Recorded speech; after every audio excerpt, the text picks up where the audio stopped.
Hello everyone! Magandang buhay po sa lahat. Nandito na naman po ako at ako'y mag-share ng aking dini-deep fry na mabilis lutuin at simpleng merienda. Ayan. Meron po tayo dyan spring roll. Ayan. Isang mahaba at isang square. O, diba? Kasi sa restaurant dito meron silang ganyang size yung square. So, try natin.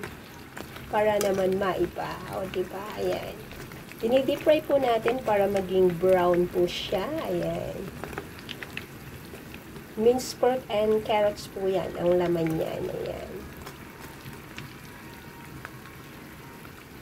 Mabilis lutuin na merienda. Ang isa sa paborito ng mga Pinoy. Ayan. Maraming salamat everyone sa lahat po ng mga friends natin dyan na always nagsusupport sa ating lutong bahay. Sana po nakakapag-share ako sa inyo ng mga simpleng luto lang. Ayan. Thank you very much at lagi nyo lang pong gagawin ang mga bagay na nakakapagpasaya sa inyo sa araw-araw. And God bless everyone. See you na lang po ulit sa aking next upload video. Mamaya ahunin ko na po yan. God bless us all. Bye.